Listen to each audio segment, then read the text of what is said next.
يا حبيبي يا محمد يا نبي سلام عليك يا رسول سلام عليك يا حبيب سلام عليك صلوات. السلام عليكم ورحمة الله وبركاته. الحمد لله رب العالمين، اللهم صل على سيدنا محمد وعلى آله وصحبه. اسمحوا لي أن أعرف نفسي لكم. اسمي رحمنان الكبيرة. أنا قسم تعليم اللغة العربية بالقسم التربية والتدريب الهندسي في جامعة المنهج الإسلامية الأردنية. Saja kita masuk ke pembahasan materi. Sebelum itu jangan lupa like dan subscribe. Baiklah, kita akan masuk kepada pembahasan yang pertama, yaitu mengenai isim, fi'il, dan huruf. Jadi perangkat untuk membentuk sebuah kalimat atau kalam dalam bahasa Arab itu ada 3, yaitu isim, fi'il, dan huruf. Isim adalah kalimatun dallat ala ma'na fi nafsiha wa lam taqtarin bi zamani wad'a, yaitu kalimat yang menunjukkan makna yang mandiri, yang tidak terikat dengan masa, baik itu masa lalu, masa sekarang, dan masa yang akan datang. Misalnya nama orang atau nama kota, misalnya jami'atu, al-jami'atu. Terus yang kedua adalah kalimat fi'il, yaitu kalimatun dallat ala ma'na fi nafsiha wa waqtaranat bi zamani wad'a, yaitu kalimat yang menunjukkan makna yang terkait dengan masa, baik itu masa lalu, masa sekarang, dan masa yang akan datang. Misalnya dhahaba. Terus yang terakhir adalah kalimat huruf, yaitu kata yang tidak bisa berdiri sendiri. Nah, dia mempunyai makna apabila kita hubungkan dengan kalimat isim dan fi'il. Misalnya huruf jar ataupun huruf athof. Nah, kedua huruf ini tidak akan bisa berdiri sendiri dan tidak mempunyai makna apabila kita tidak gabungkan atau hubungkan dengan kalimat yang lain. Terus selanjutnya adalah pembahasan mengenai karakteristik atau ciri-ciri dari ketiga kalimat tersebut. Yang pertama yaitu ciri-ciri isim. Yang pertama ada khofat, baris kasroh. Yang kedua tanwin. Yang ketiga masuk alif lam. Yang keempat masuk huruf khofat. Dan huruf khofat ini ada 9, yaitu min, ila, an, ala, fi, rubba, ba, kaf, dan lam. Dan yang terakhir masuk huruf qasam, yaitu ada 3, waw, ba, dan ta. Selanjutnya yaitu ciri-ciri fi'il. Yang pertama dimasuki kod. Nah, kod ini bisa masuk kepada fi'il madi dan fi'il mudhari. Jika kod ini masuk kepada fi'il madi, maka akan memiliki 2 makna. Yang pertama, ditahqiq, untuk menguatkan atau memberikan pernyataan. Misalnya, qad aflahal mu'minun. Artinya di situ sungguh beruntung orang-orang yang beriman. Nah, kod di situ kan menunjukkan bahwa membenarkan bahwa yang beruntung itu adalah orang-orang yang beriman. Sungguh beruntung orang-orang yang beriman. Terus yang kedua ada qad litaqrib, yaitu untuk menunjukkan dekat. Misalnya qad qamatis shalah. Nah, qad di situ menunjukkan bahwa waktu sholat telah tiba. Nah, selanjutnya qad yang masuk kepada fi'il mudhari ada namanya qad litaqlil. Fungsinya untuk untuk menunjukkan sedikit. Misalnya misalnya tadi yasduqul kadzubu, yaitu terkadang pembohong berkata jujur. Nah, ditaklil di sini kan menunjukkan sedikit atau terkadang. Tidak selamanya pembohong itu berbohong, tapi ada kalanya dia berkata jujur. Terus yang kedua, tanda fi'il yang kedua yaitu menerima sin dan saufa. Kedua huruf ini dikhususkan pada fi'il mudhari' yang menunjukkan masa yang akan datang. Bedanya kalau sin ini penunjukannya itu masih dekat. Misalnya saya dhahabu fil jami'ah, saya akan pergi, berarti waktunya itu masih dekat, misalnya untuk nanti atau untuk besok gitu. Tapi kalau saufa itu penunjukannya lama, waktunya antaranya lama. Misalnya saufa yadhabu ilal jami'ah, bisa saja dia pergi ke kampus itu minggu yang akan datang atau tahun yang akan datang gitu. Terus yang selanjutnya yaitu menerima ta'u ta'nis sakinah. Menerima ta'u ta'nis sakinah ini hanya masuk kepada fi'il madi, gunanya untuk menunjukkan bahwa fa'il atau naibul fa'ilnya itu adalah muannas. Seperti dhahabat Fatimatu. Nah, karena fa'ilnya Fatimah adalah muannas, maka fi'ilnya harus diberikan ta'u ta'nis sakinah untuk menunjukkan muannas, biar sesuai antara fi'il dengan fa'ilnya. Terus selanjutnya adalah huruf. Nah, huruf ini tidak memiliki tanda, tidak bisa dimasuki tanda isim maupun tanda fi'il. Yang pasti huruf ini dia bermakna, dia bisa dipahami apabila kita gabungkan dengan kalimat yang lain. Baiklah, selanjutnya kita masuk kepada pembahasan tarkib. Tarkib atau dalam bahasa Indonesia yaitu susunan. Nah, susunan dalam bahasa Arab atau ilmu nahwu itu ada 4. Yang pertama wasfi, yang pertama isnadi, yang kedua wasfi, yang ketiga idhofi, dan yang terakhir adadi. Yang pertama kita akan bahas tentang tarkib isnadi. Nah, tarkib isnadi ini terdiri dari isnad dan musnad ilaih. Nah, isnad ini bisa berupa fi'il ataupun mubtada, sedangkan musnad ilaih ini bisa berupa fa'il atau naibul fa'il dan bisa berupa khabar. Misalnya kita ambil contoh allamal muallimu. Jadi yang menjadi isnad di sini adalah fi'ilnya allama, sedangkan kalimat sesudahnya al-muallimu itu menjadi musnad ilaih atau posisinya menjadi fa'il. Dan misal selanjutnya yaitu huwa alimun. Nah, huwa di sini posisinya menjadi isnad dan alimun posisinya di sini menjadi musnad ilaih. Selanjutnya yang kedua adalah tarkib wasfi. Nah, tarkib wasfi ini tersusun dari sifat dan mausul. Misalnya saburotun tawilatun. Baiklah, selanjutnya ada tarkib idhofi. Tarkib idhofi ini tersusun dari mudhof dan mudhof ilaih. Atau bisa kita katakan dua kata yang digabungkan menjadi satu makna. Misalnya babul kalami. Nah, di sini yang menjadi mudhof itu adalah babu, sedangkan yang menjadi mudhof ilaih adalah al-kalami. Nah, kan jika kita pisahkan antara dua kalimat ini, kita lihat asalnya adalah babun dengan kalamun. Nah, apabila kita ingin menjadikannya menjadi tarkib idhofi, kita gabungkan itu menjadi babul kalami. Mudhof ini adalah tidak. Adapun syarat dari mudhof ini itu tidak boleh bertanwin dan tidak boleh beralif lam. Sedangkan syarat dari mudhof ilaih ini adalah selamanya dia jar atau kasroh. Selanjutnya adalah tarkib adadi. Tarkib adadi ini adalah bilangan dari angka 11 sampai 19. Misalnya ahada asyara kaukaban. Selanjutnya kita akan membahas mengenai alamatun liraf'i atau tanda-tanda bagi rafa. Tanda bagi rafa itu ada 4, yaitu lemah, waw, alif, dan nun. Lemah bertanda bagi rafa ada pada 4 tempat. Yang pertama pada isim mufrad, yaitu kalimat yang menunjukkan satu atau tidak berupa tasniyah, jamak maupun asmaul khamsah. Misalnya khalidun. Terus yang kedua jamak taksir, yaitu kalimat yang berubah dari bentuk mufradnya. Misalnya bentuk mufradnya alimun, maka jamak taksirnya itu menjadi ulama. Terus yang ketiga adalah jamak muannats salim. Jamak muannats salim adalah kalimat yang menunjukkan banyak untuk perempuan dengan menambahkan alif dan ta pada akhirnya. Misalnya mukminun, kita tambahkan alif dan ta di akhirnya menjadi mukminatun. Selanjutnya fi'il mudhari' dengan syarat lam yattasil bi akhirihi syai'un, tidak bersambung dengan akhirnya sesuatu. Yaitu baik berupa nun taukid khafifah ataupun sakilah ataupun alif tasniyah, hu jamaah, dan ya muannatsatul mukhatabah. Selanjutnya waw pertanda bagi rafa ada pada 2 tempat. Yang pertama pada jamak mudzakkar salim. Jamak mudzakkar salim adalah kalimat yang menunjukkan makna banyak untuk laki-laki dengan menambahkan waw dan nun di akhirnya pada waktu rafa, dan pada waktu nasab dan jar dengan menambahkan ya dan nun di akhirnya. Misalnya kalimat muslimun. Kita tambahkan waw dan nun di akhirnya menjadi muslimuna. Selanjutnya pada asmaul khamsah atau pada satu pendapat asmaus sittah, yaitu lafaznya ada abun, akhun, hamun, fu, du, dan hanu.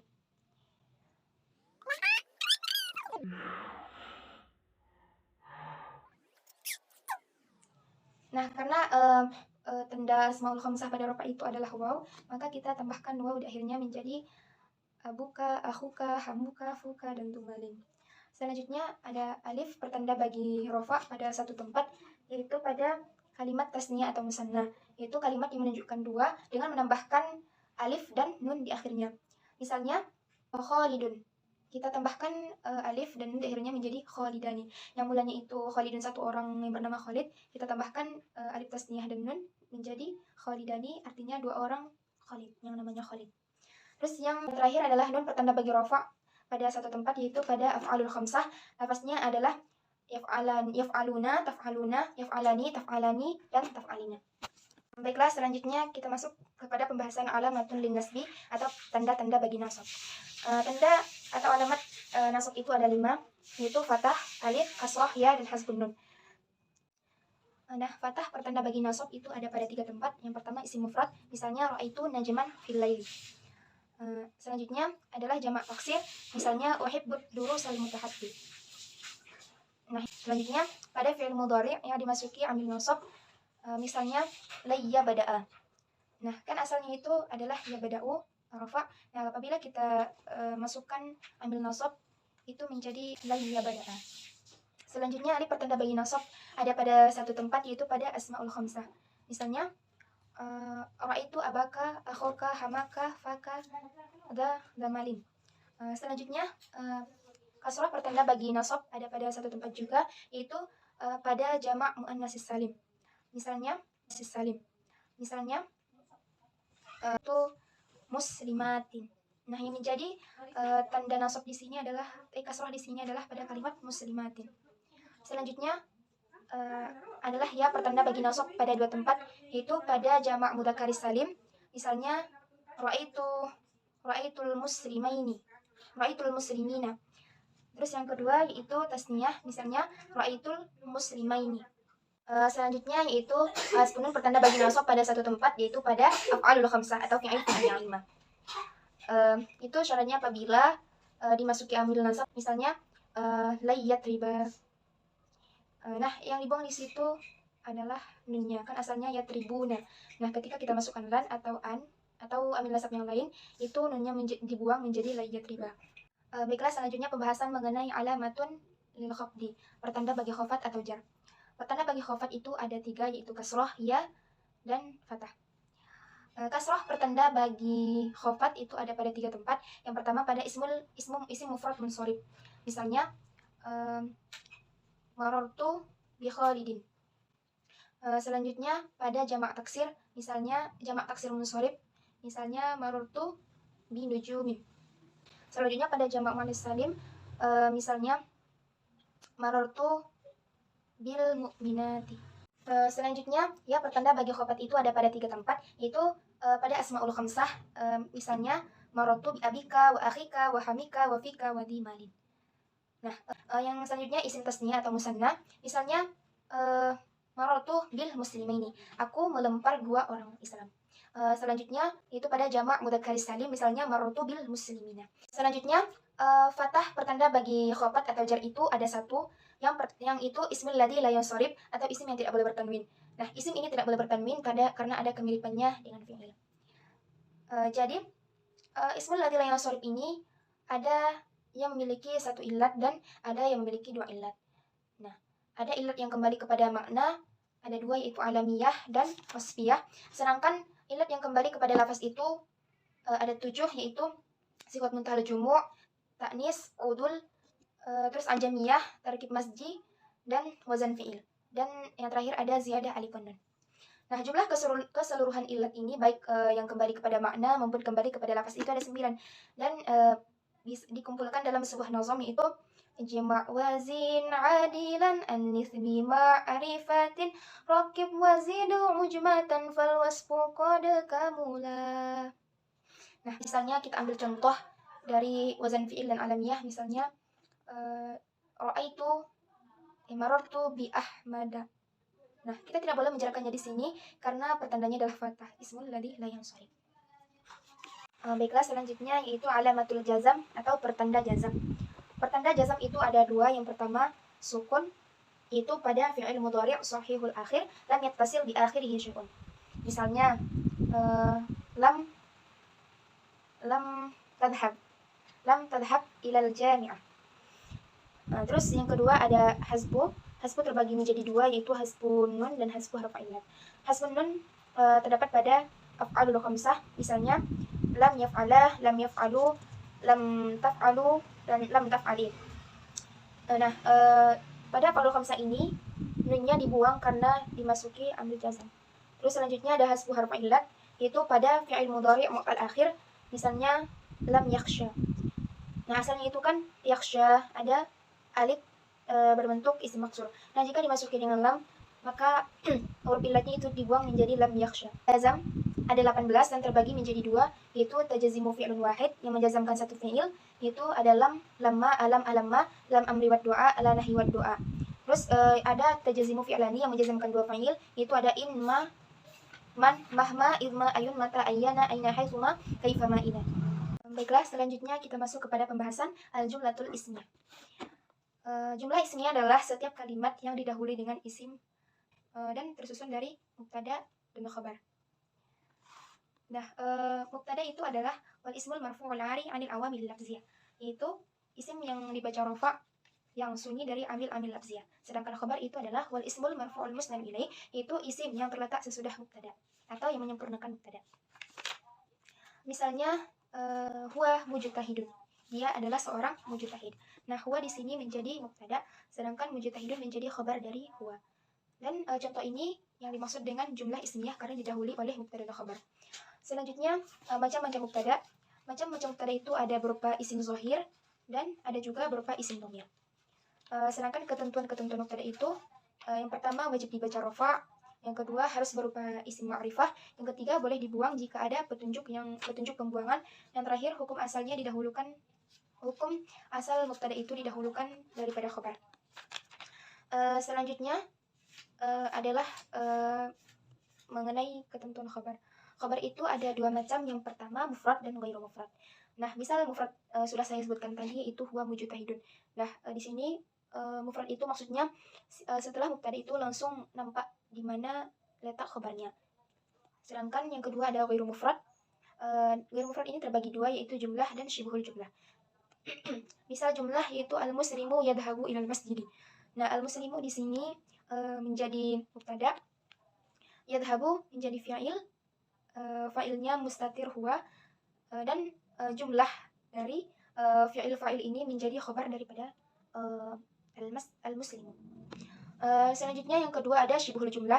Syibhul jumlah terbagi juga menjadi dua macam, yaitu yang pertama berupa zorob, misalnya as-sabburatu amamal masjid.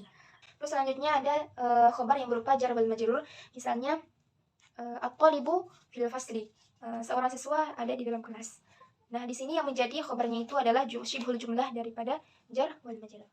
Baiklah, selanjutnya kita masuk kepada pembahasan al-jumlatul fi'liyah. Nah, jumlah fi'liyah ini adalah kalimat yang didahului oleh fi'il dan tersusun dari fi'il, fa'il atau naibul fa'il, dan maf'ulun bih. Nah, fi'il ini dapat berupa fi'il ma'lum, yaitu yang membutuhkan fa'il.